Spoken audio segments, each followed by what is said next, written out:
Everyone has their theory about what's wrong with Matt Harvey, but from the EV microscope perspective, it's really obvious. If you take a look at these two screens, this is Harvey's fastball use, and this would be from the right-handed batter catcher perspective on the left. So his plus fastball use, in other words, in the plus part of the strike zone, he's throwing 21% of the pitches if you count the up and in pressure zone.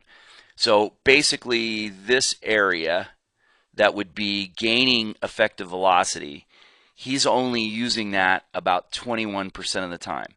And that's when his fastball is at its fastest.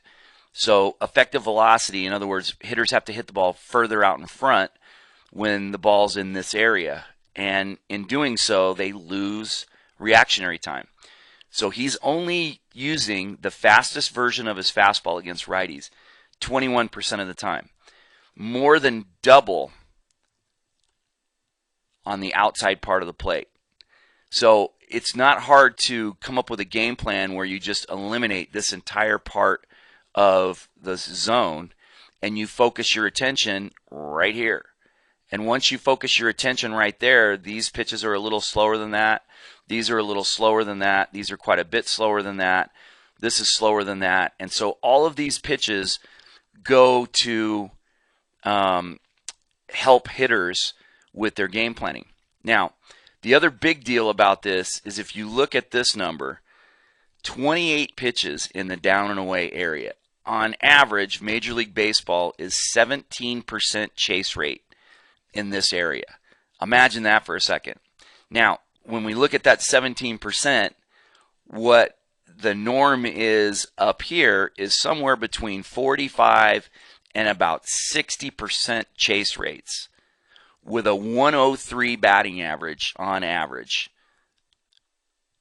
in that area middle up.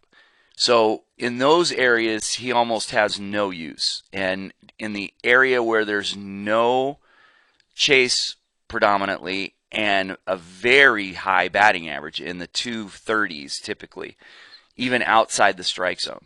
So double the batting average and not even close to half of the chase percentage. And so he's throwing pitches that make absolutely no sense when it comes to his fastball use, at least. So that's one of the primary reasons. And it doesn't change when he goes to lefties. It's exactly the same. So 65% of the pitches that he throws to left-handed batters are in the strike zone, middle away. So it's not that tough to figure out what your game plan would be against him. And from the EV microscope perspective, that's not even close to a good approach. From EV, again, this is right-handers, and we're seeing the pitches coming in from this direction. So we get a pretty good idea that, for the most part, fastballs are located away. And so with Matt Harvey, his fastball is going to kind of look like that. It's got that movement going back towards the righty. So instead of using that movement this way, where it's gaining dramatic speed, he's using it on the outside part of the plate, where it makes the slider show up like this, so that it's always going to have a different look out of the hand. You're never going to be able to hide pitches as long as you're locating predominantly fastballs here and sliders in that part of the strike zone also. It's not physically possible. So when he starts to throw pitches up here and then the sliders in the strike zone, those can hide each other. But it's a pretty rare thing. As you can tell, there's just not that many fastballs in the plus part of the strike zone. This should be the exact opposite. There should be a boatload of fastballs in that area and scattered few in this area that would act as freeze pitches.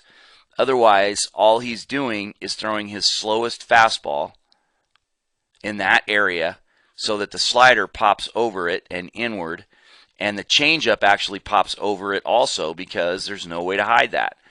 So he's not throwing his curveball very much, he's throwing his changeup very rarely, and none of those go with the effective velocity concept.